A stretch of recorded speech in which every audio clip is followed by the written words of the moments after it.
Assalamualaikum warahmatullahi wabarakatuh. Kami dari kelompok 9 akan membahas tentang korupsi dalam perspektif Islam. Sebelum masuk ke pembahasan, kami akan memperkenalkan diri.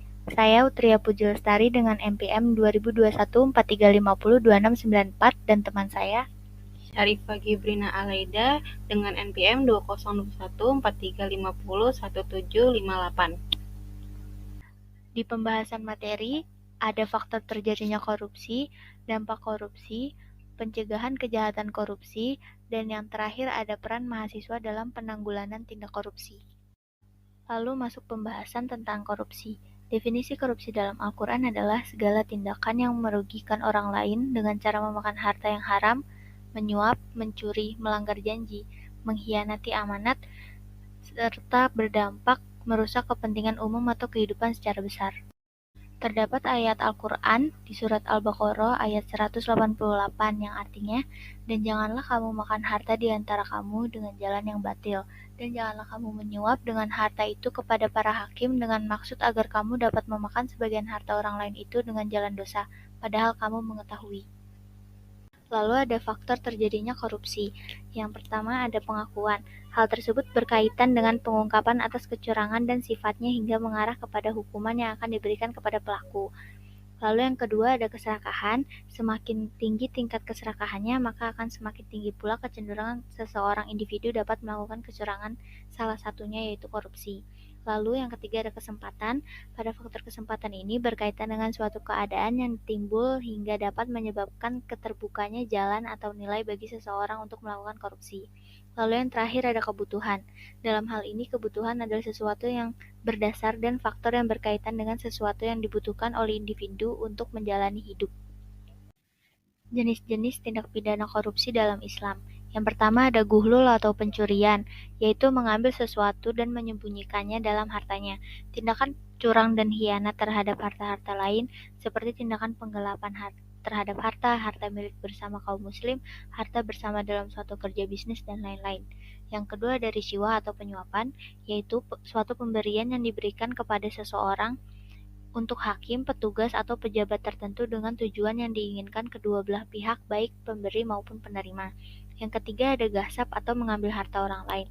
Ini adalah upaya untuk menguasai harta tanpa izin pemiliknya dengan unsur pemaksaan dan terkadang dengan kekerasan serta dilakukan dengan cara terang-terangan.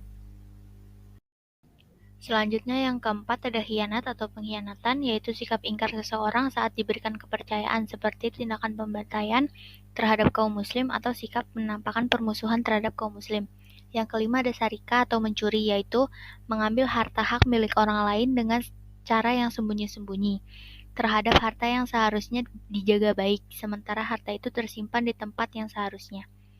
Yang terakhir ada hirabah atau perampokan, yaitu hirabah termasuk dosa yang besar. Karena itu, Al-Quran memutlakkan orang yang melakukan hirabah sebagai orang yang menyerang Allah Subhanahu wa Ta'ala, Rasul-Nya, dan orang-orang yang berusaha membuat kerusakan atas bumi. Oke, selanjutnya kita bakal ngebahas mengenai dampak korupsi. Ada beberapa dampak dari korupsi. Pertama, pelanggaran terhadap hukum Allah atau syariat. Karena melibatkan penyalahgunaan kekuasaan atau harta benda yang diberikan Allah kepada manusia. Kedua, ketidakadilan. Korupsi mengakibatkan ketidakadilan dalam masyarakat. Islam mengajarkan keadilan sebagai prinsip utama dalam semua interaksi manusia. Ketiga, merugikan masyarakat. Korupsi mengakibatkan sumber daya publik yang seharusnya digunakan untuk kesejahteraan masyarakat disalahgunakan demi kepentingan pribadi atau kelompok tertentu. Keempat, ketidakpercayaan masyarakat. Korupsi dapat menyebabkan ketidakpercayaan masyarakat terhadap pemerintah dan lembaga-lembaga publik yang pada gilirannya dapat mengganggu stabilitas sosial dan politik. Kelima, mengganggu keadilan sosial. Islam menekankan pentingnya keadilan sosial dan korupsi menyebabkan disparitas ekonomi yang lebih besar dan ketidaksetaraan dalam distribusi kekayaan dan kesempatan. Terakhir, menghambat kepemimpinan yang adil.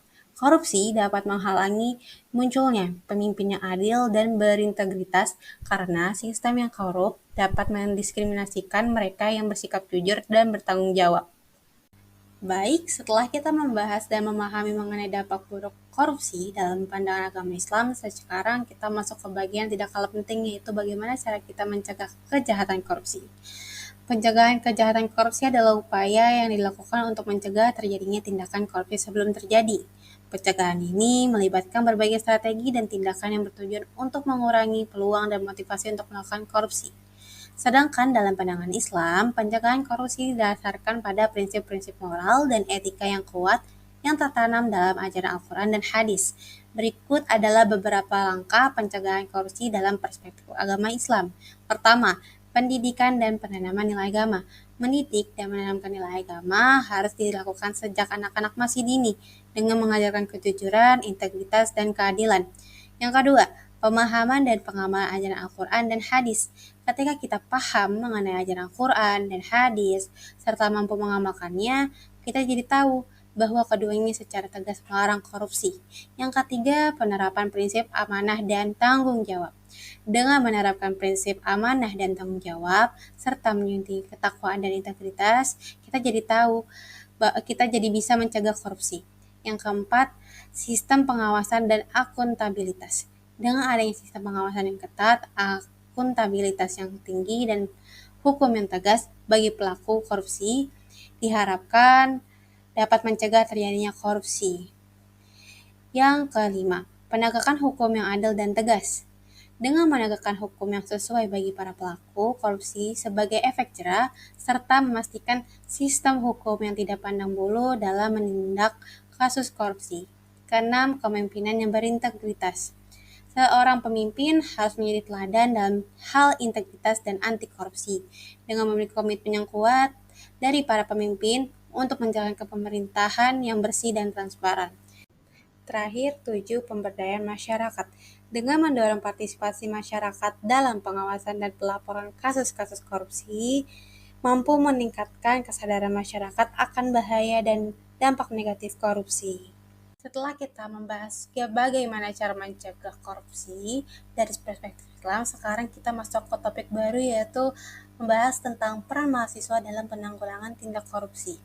Mahasiswa memiliki peran yang sangat penting karena memiliki potensi yang besar untuk menjadi agen perubahan.